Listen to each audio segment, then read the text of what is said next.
Welcome back to the Richard Sherman podcast. Got my guy Mitch Eisenstein.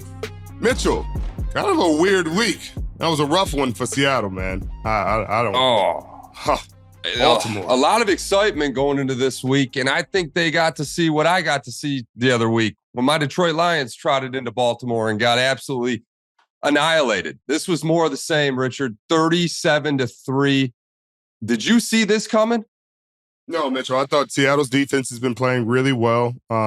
They've been getting after the quarterback. They've been stopping the run. So I did not have Baltimore running for almost 300 yards against them, rushing for almost 300.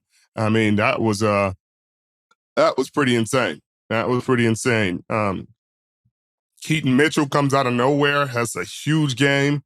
And Geno, people are going to blame this one on Geno, and I'm not sure it's all Geno. You know, he made some uncharacteristic plays, no question. But that offensive line, I mean, the Baltimore defensive line was getting after them from the first snap. He was under duress majority of the game.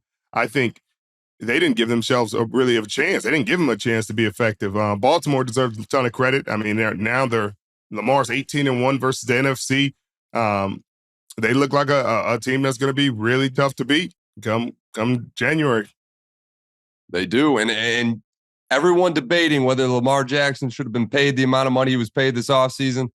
I think they're quietly coming to understand why he wanted so much money. This guy looks like his MVP form. I know his stats weren't off the charts, but very efficient game from him. 21 of 26 for 187. He got it done on the ground. I mean, 60 yards rushing. That was all in the first half. I mean, they sat him in the fourth quarter.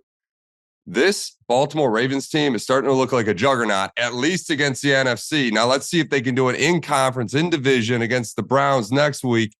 But let's talk more about the Seahawks, because I know we got a loyal Seahawk following on this podcast, Richard. How worried are you after this loss? I mean, they get the Commanders next week, but how big of a setback is this game for this team? I mean, it's kind of demoralizing. It's really demoralizing. I mean, they've taken a lot of East Coast trips this season, and they've had decent success. But this is the most lopsided game since Pete's first year as a coach. Since 2017. My apologies. And they only got 6 first downs. They were outgained 515 yards to 151. That's insane. Geno has 8 turnovers in the last 4 games. It's one of those things that you gotta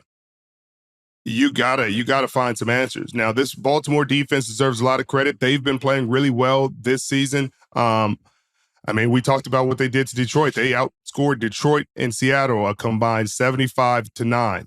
Mitchell, 75-9. They've held 4 opponents to single digits. I don't think they've given up 10 touchdowns on the season. And so you got to give them a lot of credit, but Seattle has to find some answers, because that offensive line has looked really bad, worse and worse and worse since that Cincinnati Bengals game. And that's where a lot of the issues are. You know, you got all the skill players in the world. They got a lot of talent on the offensive side, but you can't enjoy that talent because Geno is under duress and he can't find guys. And so defensively, I thought, they got to play better against the run. They had been playing well against the run. They got Leonard Williams. You thought he could only get better. And, I mean, you saw what it was. Almost 300 yards on the ground for Baltimore. They got to find some answers. Now, this, to me, was a replay of the Lions game, man. It kept getting worse and worse and worse and worse and worse. And to your point, Richard, the Seahawks offensive line's got to get it together. Geno Smith, 8 turnovers in the last 4 games. That is not what you're used to up in Seattle. He's very conservative with the ball in the hands, a guy that just gets things done, and he hasn't looked right the last couple games. But you know what? They get the Commanders next week. Hopefully they can bounce back. This Baltimore Ravens team looks very for real. I expect them to continue to rise up your power ranks, Rich. They are a team to be reckoned with, and they play the Browns next week. Let's go across the pond to Frankfurt, Germany. Richard, this is the first time an NFL game has been played in Frankfurt. The NFL has made a huge effort at playing overseas this year, and it's pretty cool outside of the fact that the game started 9:30 in the morning, 6:30 your time. This was arguably the game of the week. Kansas City Chiefs against the Miami Dolphins. The Dolphins go to 0-3 against teams above a 500 record, are 6-0 against teams with losing records. We called it last week going into this game. This is a huge test for them, and they came up short against a very formidable opponent in the Chiefs. Richard, the Dolphins. Let's talk about the Dolphins. Where do you see this team in the next couple of weeks? Can they get right? Because right now they just look like they're beating up on bad teams. Yeah, I mean, that's the concern. And that was my concern going into this game. And the reason I didn't feel comfortable picking them, because they just don't play well against good teams. And it happened against Buffalo. We all saw that game. I mean, they played better in this game, but at the end of the day, you got to find a way to beat the Chiefs and to beat the Buffalo Bills in order to show that, hey, we're legitimate contenders. Until then, they aren't legitimate. They're a tier below the rest of these legitimate contenders. And Tua had a bit of a rough game. Couldn't handle the snap, kind of a missed snap on 4th and 10. But I mean, even Patrick Mahomes looked a little off this game. I don't know if it was the travel or whatever it was. You know, he's been sick, but their defense is what's guiding them through this season. Their defense was outstanding. Mike Edwards played a really good game. I mean, he's been a great addition. We've talked about all the talent that they've got. They're playing man coverage. They're getting pressure on the quarterback. They were able to corral Tyreek. Only 8 catches for 62 yards in that costly fumble. And I don't have the answers to why they're struggling so bad. You know, I mean, these aren't primetime games, so you can't say the bright lights are hitting them, but maybe they just aren't the team that we've made them out to be after those, great wins they had against bad teams. Well, on that other side, the Chiefs, this team has taken a new identity. I don't want to say they're stagnant, but it's not what we're used to seeing. I mean, their leading receiver was Noah Gray with 3 receptions for 34 yards. I mean, that's relatively unheard of for these Chiefs. Normally, they're used to throwing the ball all over the field. I mean, Travis Kelce, without Taylor Swift in attendance, only had 3 receptions for 14 yards. He's looking very mortal there without Taylor in attendance. Right. Richard, this team is just getting it done with a new identity, a different identity, and that's with their defense. And you know all too well, defense wins championships. Maybe this is a good thing for the Chiefs as they go for a repeat, next year. Yeah. This defense looks extremely legit. They get a Monday Night Football rematch against the Philadelphia Eagles. That is going to be a serious, coming off a bye in 2 weeks, that is going to be a very, very solid game to watch. Richard, this Chiefs team, how can they get better? Because they need to get better. They're not going to be able to win every game like this because they certainly didn't look to play their best. Well, they're like you said, their identity is changing a little bit. They have to find a way. They have to find these weapons that they don't have right now. Travis having 3 catches, 14 yards is almost unheard of. But that's a testament to the Miami Dolphins defense. They played well. They got good players. But they have to find some other answers outside of Travis Kelce. And you thought they had with the Rashee Rice kid, but again, it's inconsistent. These receivers are inconsistent. So one will have a good game, and then the next game he'll disappear.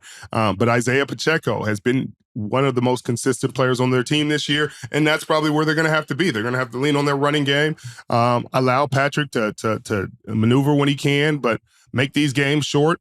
Run the clock down, play good defense, old school football. If he's not having a great game, that's what they're going to lean on. If he's throwing for 400, which he has this season, then they could, they can use him that day. But I think they're playing it by ear. They're finding different ways to win clean, win ugly, win pretty. It doesn't matter. They're finding ways to win, and that's really all that matters.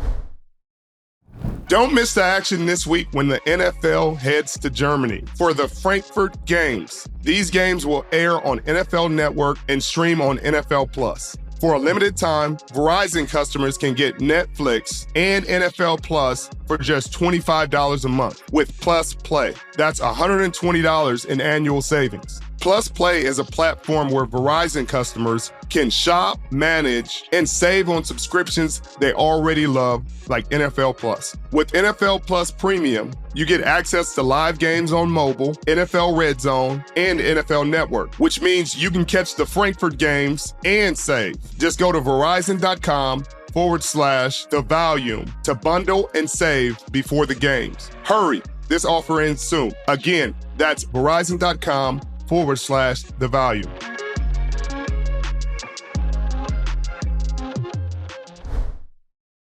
Who are the pretenders and who are the contenders? We're more than halfway through the NFL season, but DraftKings Sportsbook is still pumping out unbeatable offers every single game day. New customers can bet just $5 on anything to get $200 instantly in bonus bets. DraftKings isn't stopping there. All customers can take advantage of a sweetener offer every game day this fall. Get in on the football action with DraftKings Sportsbook, an official sports betting partner of the NFL. Download the app now and use code Richard. New customers can bet just $5 on anything to get $200 instantly in bonus bets. Only on DraftKings Sportsbook with code Richard. The crown is yours.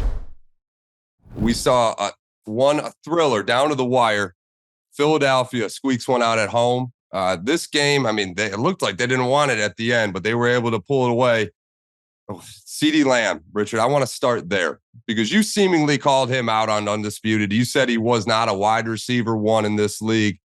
But ever since then, he's had some monster games. And here's another one. 11 receptions for 191 yards. He fumbled the football.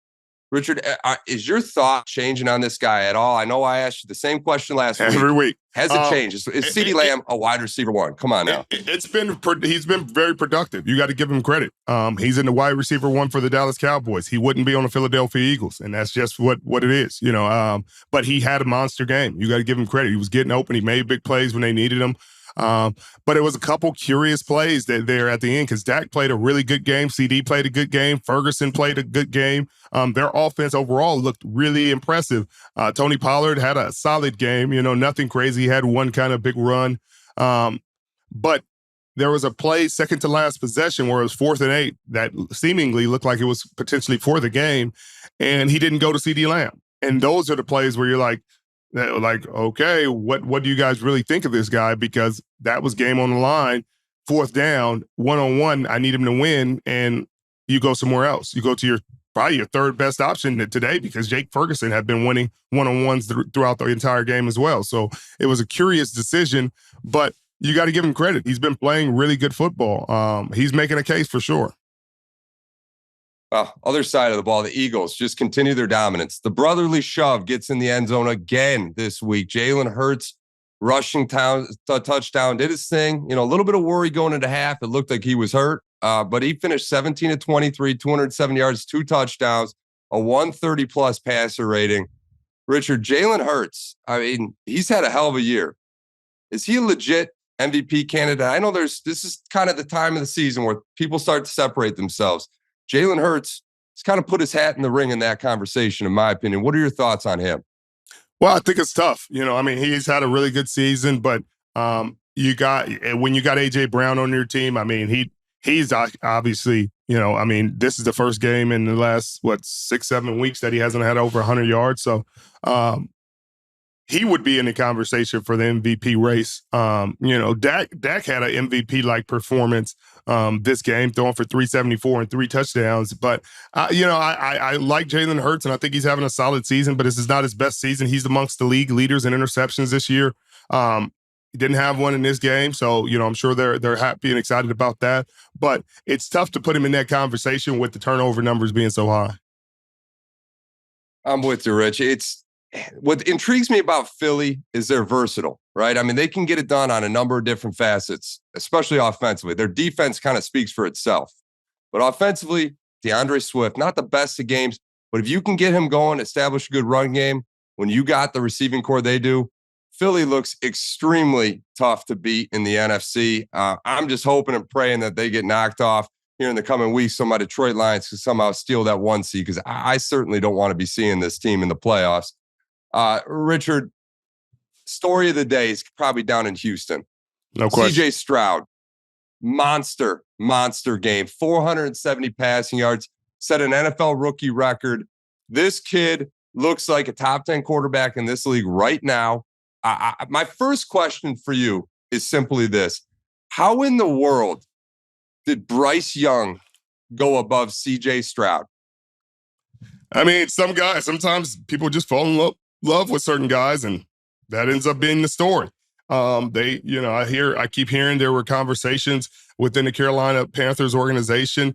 Most people wanted CJ Stroud, but the owner stepped in and said, hey, we're taking Bryce Young. That's why and he owns the team. So what can you do? Forget all the research and all the scouting for years and years that they've done.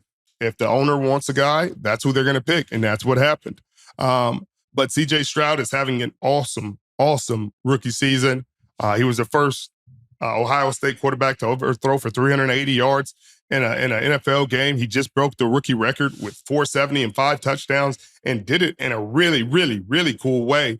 46 seconds left in the game, gets the ball, 2 timeouts. They blow both timeouts early in the drive, so pretty much does it with no timeouts, drives the ball down the field over and over. And every time you're just like, when is this kid coming back to earth? When is he, and you're like, hey, he can't get him out of this situation. Like Houston's supposed to be picking top 2, top 5 in this draft next year, and it doesn't seem like their team has gotten a hint. DeMeco Ryans has these boys motivated, and even after a big drive and a big touchdown by the Bucs, he responded. Didn't bat an eyelash. You see him, he's poised. Really poised player, and no real big emotional spikes and peaks and valleys. He goes out there and just executed. Tank Dell, who he was on the phone, standing on the table for the Houston Texans to draft, had 6 catches for 114 and 2 touchdowns. This looks like a team that's going to be very dangerous come playoff team time if they can sneak in. Well, no doubt. I mean, another level of it that you kind of left off, they were playing without a kicker for the better part of 3 quarters. I mean, right. Dare Agungbawale came in there and kicked a go-ahead field goal to put him up 3 in the waning minutes of this game. I mean, you're overcoming adversity on a number of levels. And it's just crazy because I think the Ohio State stigma of quarterbacks is what caused CJ Stroud to go number 2 and Bryce Young to go number 1. And I'm sure the Carolina Panthers right now are regretting that selection. Richard, you touched on it. This guy's got that winner mentality. They go down late in the game, 40 seconds left, and he just takes them down. Houston might be legitimate. Not this year, but in the coming years. They don't have a first-round pick next year. They gave that up to get Will Anderson. But DeMeco Ryans, right? I mean, he took over this team with no head coaching experience, and he has changed this organization within 1/2 of a year. I mean, I know you played with DeMeco Ryans as a coach. Like, did you see this coming from him? Well, I mean, I thought he'd be a great head coach. I didn't see him having a lot of success early because when a team loses their coach, usually it's because they aren't a great team and they don't have the talent, and they drafted well. They picked up guys. They got the quarterback they needed. They picked up Will Anderson, as we talked about. And so now they're starting to gel a lot quicker than I could have anticipated. I'm sure probably faster than he could have anticipated. This is a huge win for him and this organization. And I think they're going to be confident, again, going forward in these games. They're a dangerous team. People can't overlook the Houston Texans. They have the Cincinnati Bengals next week. And, I mean, that's a winnable game for them. No doubt. They're becoming a lot of fun to watch. That young team that's on the rise. And lucky for them, they're this week's Making Look Easy Player of the Week recipient, brought to you by Morgan & Morgan. America's largest injury law firm is none other than CJ Stroud, who made it look extremely easy against the Bucs. As we mentioned, Stroud finished with 470 pass yards, the most ever by an NFL rookie, surpassing Andrew Luck. 5 touchdowns, tied most by a rookie in NFL history, and a 470.8 passer rating. It doesn't get much better than that. This has been Making It Look Easy, brought to you by Morgan & Morgan, America's largest injury law firm. If you're ever injured, you can check them out at Morgan & Morgan. Go to forthepeople.com/Sherman, or you can dial pound law. That's pound 529. Winning in this league is not easy, but hiring Morgan & Morgan is supremely easy. Richard, shout out to CJ Stroud. eBay Motors is here for the ride. I remember when I got my first 1988 Hoopty, and I got in a little fender bender early on. I was so proud of my first car. I'm rolling around, looking around like I'm mobile. It's a 1988. Then you get in a fender bender and you're devastated. My light was hanging off. Thankfully, my dad is a jack of all trades. He got me back on the road. I was still rolling, so I was good. Because at that point, it's about getting from A to be. That's it. With over 122 million parts for your number one ride or die, you can make sure your ride stays running smoothly. Brake kits, LED headlights, roof rack, bumpers, whatever your baby needs, eBay Motors has it. And with eBay Guaranteed Fit, it's guaranteed to fit your ride the first time, every time, or your money back. Plus, at these prices, you're burning rubber, not cash. Keep your ride or die alive at ebaymotors.com. Eligible items only, exclusions apply. Let's take it to Atlanta, a puzzling game here. And I think it's what's really becoming puzzling about these Atlanta Falcons is how they are using their first round pick, Bijan Robinson. Everyone expected this guy to come into the league and take it by storm. And early on, he looked like that guy. I mean, we saw these jump cuts, crazy broken tackles, like just taking over games. But we see it today. He had 11 touches. Last week, he didn't play because of a mystery headache, essentially. Richard, why draft a running back top 10 and just flat out use him to this degree, especially in a tight game when they needed to establish a running game early, consistent, and often? And they just didn't.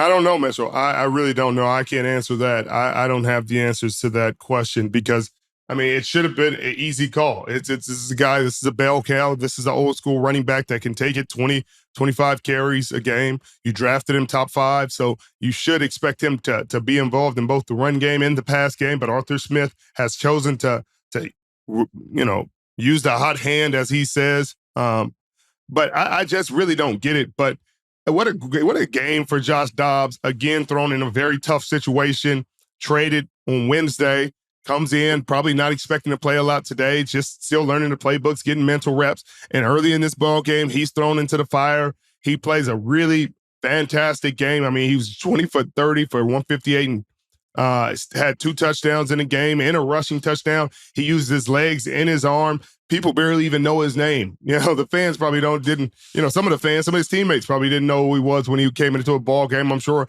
his offensive line is still getting to know him. But for him to just be plug and play and come in, help this team get a win, a much needed win in hostile territory. It's a cool story for him, a guy that keeps getting traded, keeps getting moved around and doesn't bat an eyelash at it, keeps on keeping on. And I'm proud of that guy.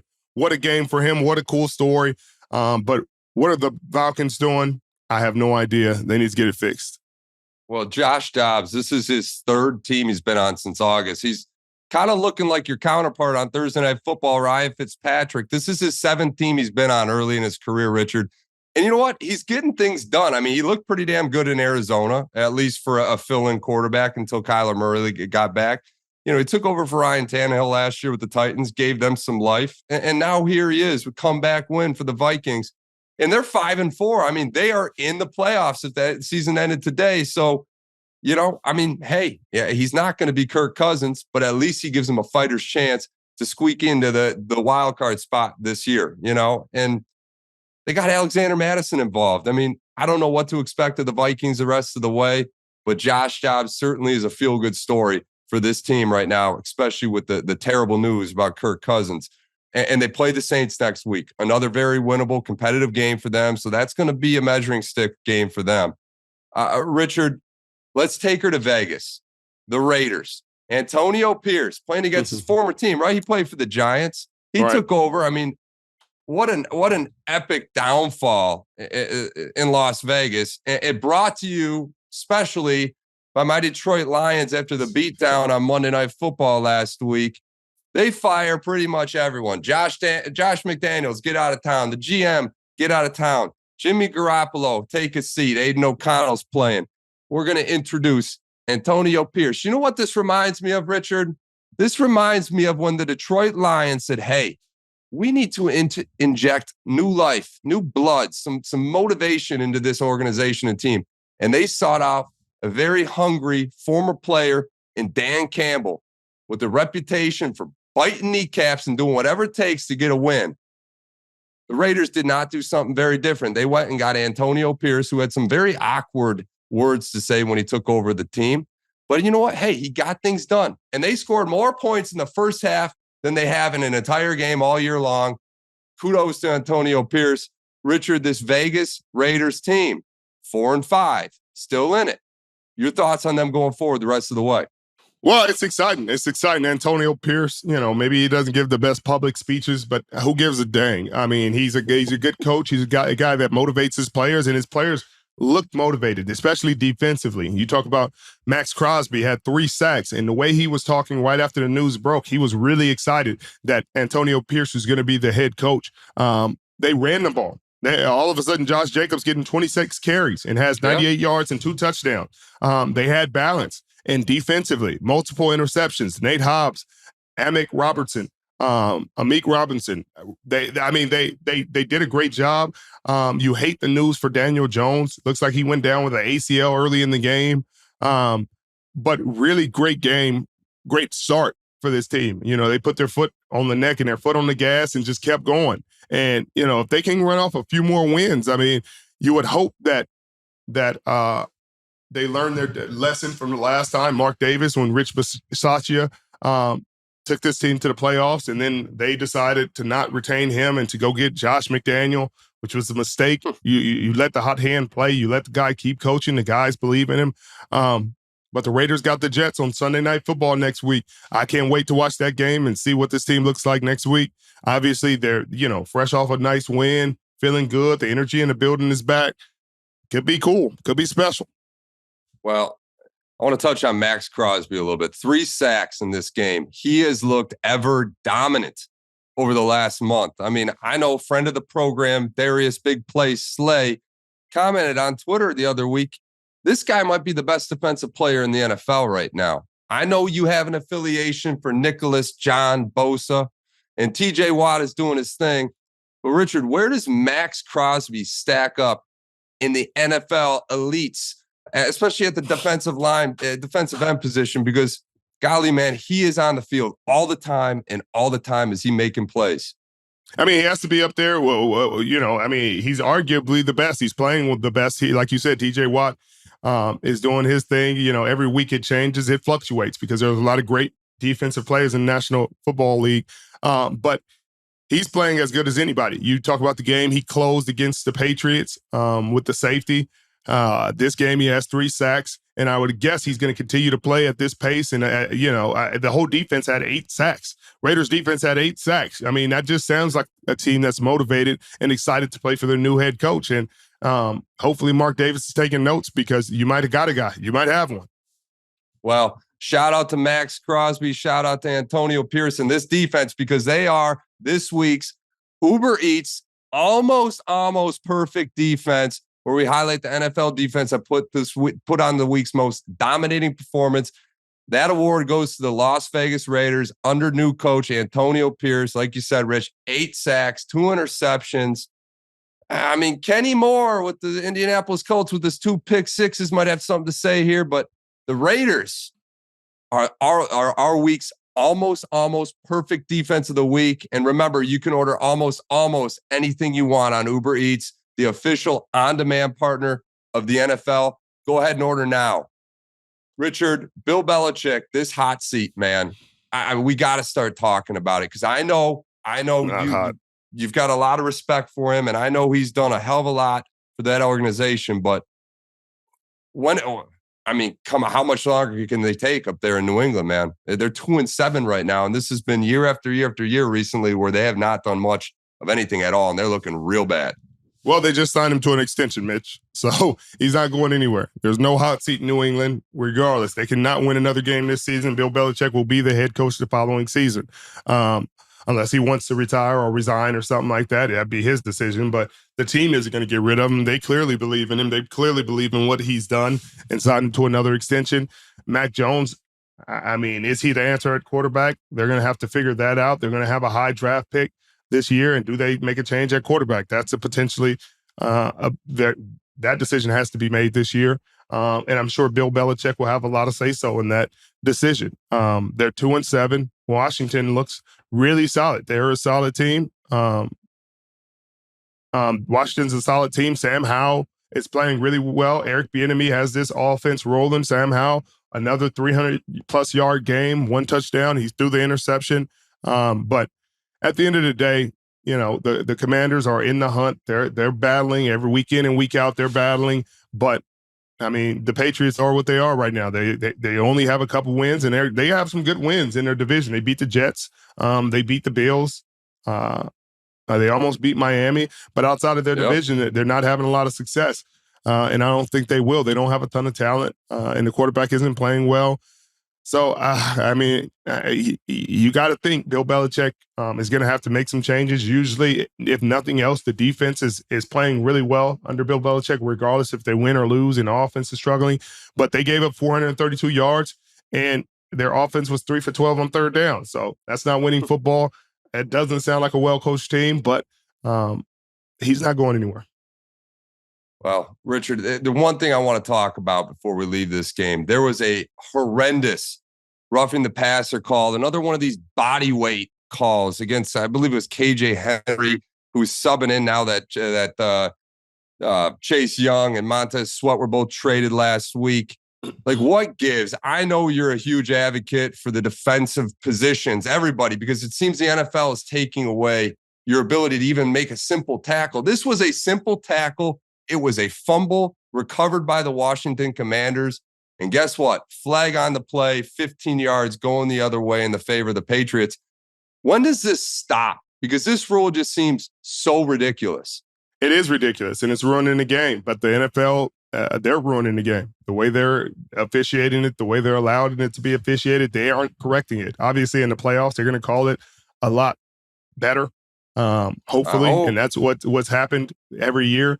But again, it's affecting ball games. It's affecting the end goal. It's affecting the bottom line of the football games.